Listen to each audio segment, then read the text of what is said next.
अब जरा एक सीन इमेजिन करिए, एक तरफ न्यूज चैनलों पर एंकर गला फाड़ फाड़ कर चिल्ला रहे हैं, दूसरी तरफ ट्विटर पर हर दूसरा आदमी स्ट्रेटेजिक एक्सपर्ट बन चुका है, और तीसरी तरफ एक देश है जो हर बार लड़ाई के नाम पर बस दो चीजें करता है, या तो न्यूक्लियर बम की धमकी देता है या फिर आईएमएफ के दफ्तर के बाहर लाइन में लगाकर लोन मांगता है। और सामने भारत बैठा है बिल्कुल शांत, ना ज्यादा बयान ना ज्यादा शोर, बस तैयारी, फाइलें, डेटा, सैटेलाइट इमेज और टाइमिंग। और फिर एक दिन अचानक भारत बोलता है बस 22 मिनट दीजिए।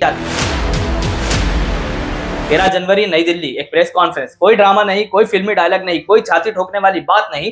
जनरल उपेंद्र द्विवेदी माइक पर आते हैं और इतने शांत तरीके से बोलना शुरू करते हैं जैसे कह रहे हो इसमें इतना क्या, ये तो हमने रूटीन में कर दिया। लेकिन दोस्तों, जो वो बता रहे थे वो पाकिस्तान के लिए हॉरर मूवी से कम नहीं था। उन्होंने साफ साफ कहा कि ऑपरेशन सिंदूर 2025 का सबसे जरूरी मिलिट्री अभियान था। ये कोई इमोशनल रिएक्शन नहीं था, कोई गुस्से में लिया गया फैसला नहीं था, ये था पूरी तरह प्लान किया हुआ database tri service military campaign, जो पहलगाम आतंकी हमले के जवाब में शुरू किया गया था। अब जरा ध्यान दीजिए, ऑपरेशन कुल 88 घंटे चला, लेकिन कहानी बार बार घूम कर आती है सिर्फ 22 मिनट पर, क्योंकि उन 22 मिनटों में पाकिस्तान का पूरा कमांड सिस्टम ऐसे बैठ गया जैसे पुराने मोबाइल में एक साथ 10 ऐप खोल दो। भारतीय वायुसेना ने इतने सटीक हवाई हमले किए कि पाकिस्तान को समझ ही नहीं आया कि पहले रडार बचा या पहले प्रेस रिलीज दिखे। 9 आतंकी ठिकाने टारगेट किए गए, 7 पूरी तरह तबाह कर दिए गए, 100 से ज्यादा आतंकी मारे गए, और सबसे बड़ी बात, एक भी सिविलियन को नुकसान नहीं हुआ। मतलब गोली भी चली और दुनिया बोली हाँ सही मारा। ये सब किसी एक सेना ने नहीं किया, ये तो ट्राई सर्विस का असली मतलब। एयरफोर्स ऊपर से सर्जिकल प्रिसीजन दिखा रही थी, आर्मी जमीन पर हर मुंह पर नजर रखे थे, और नेवी कोस्टल सपोर्ट देकर पाकिस्तान को एहसास करा रही थी कि भाई समंदर भी अब सेफ जोन नहीं है। 10 मई 2025 की सुबह तीनों सेनाओं को कुछ स्पेशल ऑर्डर दिए गए। वो ऑर्डर क्या थे ये पब्लिक डोमेन में नहीं बताए जा सकते, लेकिन इतना समझ लीजिए कि उन्हीं के बाद पाकिस्तान ने सीज फायर ऐसे मांगा जैसे स्कूल में टीचर ने अचानक कॉपी चेक कर ली। और फिर जनरल द्विवेदी ने वो लाइन बोल दी जिसने सब कुछ साफ कर दिया, ऑपरेशन सिंदूर सिर्फ ट्रेलर था। अब जरा सोचिए, अगर ये ट्रेलर था तो पूरी फिल्म कैसे होगी। यही वो पल था जब पाकिस्तान की न्यूक्लियर ब्लैकमेल की हवा पूरी तरह निकल गई। सालों से एक ही डायलॉग, हमारे पास बम है, भारत ने जवाब दिया बम तुम रखो, हम तुम्हारा सिस्टम ही गिरा देंगे। और यही हुआ, इस ऑपरेशन ने पाकिस्तान की सारी स्ट्रेटेजिक असम्पशंस को रिसेट कर दिया। और दोस्तों, एक चीज जो अक्सर लोग मिस कर देते हैं वो ये कि ऑपरेशन सिंदूर सिर्फ पाकिस्तान को सबक सिखाने के लिए नहीं था, ये भारत की अपनी सिस्टम टेस्टिंग भी थी। ये एक फुल स्केल मॉक टेस्ट था जिसमें देखा गया कि अगर कल को हालत बिगड़ते हैं तो तीनों सेनाएं कितनी तेजी से एक दूसरे से बात करती है, कितना तालमेल है, कितना भरोसा है। जनरल द्विवेदी जिस कॉन्फिडेंस के साथ ये सब बता रहे थे, उससे साफ लग रहा था कि ऑपरेशन दुश्मन के लिए भी झटका था और भारत के लिए भी सक्सेस स्टोरी। अब जरा पाकिस्तान की हालत सोचिए, उसे समझ ही नहीं आ रहा था कि जवाब किस लेवल पर दे। ज्यादा बोले तो दुनिया बोलेगी तुम ही तो हो आतंक फैलाते हो, चुप रहे तो अपनी जनता बोलेगी, फिर आर्मी किस बात की सैलरी ले रही है। यही वजह है कि कभी ड्रोन भेजे जाते हैं, कभी पत्थर फेंके जाते हैं, कभी JF-17 की मार्केटिंग शुरू हो जाती है और कभी IMF से आंख चुराई जाती है। ये कंफ्यूजन किसी मजबूत देश की पहचान नहीं होती, ये सिस्टम की पहचान होती है जो ऊपर से सख्त दिखता है लेकिन अंदर से खोखला हो चुका है। ऑपरेशन के बाद जम्मू कश्मीर में आतंकी गतिविधियां लगभग खत्म हो चुकी है। ये कोई संयोग नहीं है, ये स्टेट स्पॉन्सर्ड टेररिज्म पर भारत की सीधी जीत है। पाकिस्तान ने जवाब में ड्रोन और मिसाइल हमलों की कोशिश की, लेकिन भारतीय एयर डिफेंस सिस्टम ने सबको हवा में ही फेल कर दिया। जब वो भी नहीं चला तो पत्थरबाजी जैसे स्टोन एज तरीकों पर उतरा। टेक्नोलॉजी 21वीं सदी की, माइंडसेट अभी भी पाषाण युग का। और मजेदार बात यह है कि पाकिस्तान ने अपने JF-17 फाइटर जेट्स बेचते वक्त बड़े गर्व से दावा किया कि वो ऑपरेशन सिंदूर में बहुत इफेक्टिव थे।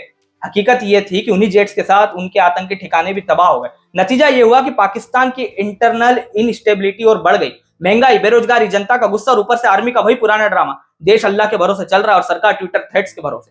जनरल द्विवेदी की चेतावनी बिल्कुल साफ थी, अगली बार संयम नहीं रखा जाएगा, और वही बात दोहराई गई, पानी और खून एक साथ नहीं बह सकते। इसका मतलब यह नहीं कि भारत जो है वो जंग चाहता है, इसका मतलब यह है कि अब हर एक्शन का परिणाम उसी लाइन में मिलेगा। मसूद अजहर का जो ऑडियो लीक हुआ जिसमें वो 1000 सुसाइड बॉम्बर्स की धमकी दे रहा था, वो असल में धमकी नहीं है, वो डर की आवाज है, क्योंकि जब किसी का पूरा नेटवर्क हिल जाए तब वो चिल्लाता है।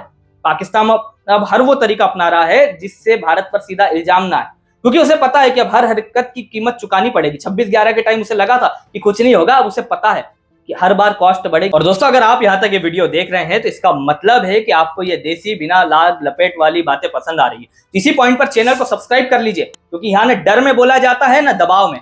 अब ये कहानी सिर्फ पाकिस्तान तक सीमित नहीं है। जनरल द्विवेदी ने बांग्लादेश को भी बहुत क्लियर लेकिन डिप्लोमेटिक मैसेज दिया। 2025 की पॉलिटिकल उथल पुथल के बाद भारत ने ईस्टर्न बॉर्डर पर इंटेलिजेंस और ब्रिगेड तैनाती बढ़ा दी। अगर किसी को लगा कि भारत सिर्फ पश्चिमी सीमा देखता है तो ऑपरेशन सिंदूर ने वो भ्रम तोड़ दिया। भारत अब मैप नहीं देखता, मूवमेंट देखता है। और अब आते हैं असली हैवीवेट, चीन पर। लद्दाख और नॉर्थ ईस्ट में चीनी घुसपैठ का जिक्र करते हुए साफ कर दिया गया कि ऑपरेशन सिंदूर की ट्राई सर्विस सक्सेस ने साबित कर दिया है कि भारत अब ग्रे जोन ऑपरेशंस में भी माहिर हो चुका है। Drone, missile, air defence, special forces, सब कुछ रियल वॉर सिचुएशन में टेस्ट हो चुका है। चीन की परेशानी यह है कि उसके ग्लोबल ऑप्शंस कम होते जा रहे हैं। वेनेजुला में अरबों डॉलर का इन्वेस्टमेंट डूब रहा है, अमेरिका से टकराव चल रहा है और ऐसे में भारत के साथ कोऑपरेशन उसकी मजबूरी बनता जा रहा है। लेकिन दिक्कत वही पुरानी है, आंख छोटी नाक बहुत लंबी। कभी अक्साई चीन, कभी अरुणाचल, कभी सक्सकाम वैली। भारत ने भी साफ कर कह दिया है कि अरुणाचल भारत था, है और रहेगा, और 1963 का चीन पाक समझौता अवैध था, है और रहेगा। बातचीत चलेगी, डिसएंगेजमेंट होगा, लेकिन सेंटीमीटर जीतने के लिए मीटर छोड़ने वाला भारत नहीं है। अब इसे ग्लोबल लेवल पर देखिए, ऑपरेशन सिंदूर के बाद दुनिया ने भारत को सिर्फ डिफेंसिव नहीं, डिसाइसिव पावर के रूप में देखना शुरू किया। पहले भारत सबूत देता था, भारत एक्शन करता और फिर डिप्लोमेसी की टेबल पर बैठता है। यही असली पावर शिफ्ट है। 2047 के विजन की बात जब की जाती है तो ऑपरेशन सिंदूर सिर्फ एक ऑपरेशन नहीं लगता, वो उस विजन का प्रैक्टिकल चैप्टर लगता है। विकसित भारत सिर्फ सड़कों और इमारतों से नहीं बनता, वो सुरक्षित सीमाओं से बनता है, और यही संदेश इस ऑपरेशन ने दिया। अब आखिरी सवाल यही बचता है, क्या 2026 युद्ध वाला साल बनेगा? कोई भी देश युद्ध नहीं चाहता, क्योंकि युद्ध महंगा होता है, सिर्फ पैसों में नहीं, इंसानी जानों में भी। लेकिन अगर युद्ध आखिरी ऑप्शन बन जाए तो भारत अब सरप्राइज नहीं होगा, सरप्राइज सामने वाले को मिलेगा। ऑपरेशन सिंदूर सिर्फ एक मिलिट्री ऑपरेशन नहीं था, ये एक मैसेज था पाकिस्तान के लिए, बांग्लादेश के लिए, चीन के लिए और पूरी दुनिया के लिए। अब आपकी बारी है दोस्तों, आपको क्या लगता है, ऑपरेशन सिंदूर सिर्फ शुरुआत थी या फाइनल वार्निंग? नीचे कमेंट में अपनी राय जरूर लिखिए। वीडियो पसंद आया हो तो लाइक ठोकिए, वीडियो को शेयर कीजिए, चैनल को सब्सक्राइब कीजिए और बेल आइकन प्रेस कर लीजिए, क्योंकि यहाँ हम सिर्फ खबरें नहीं सुनाते, यहाँ हम सोच बदलने की कोशिश करते हैं। एक नई वीडियो के साथ आप सभी से जल्द मुलाकात होगी। धन्यवाद, जय।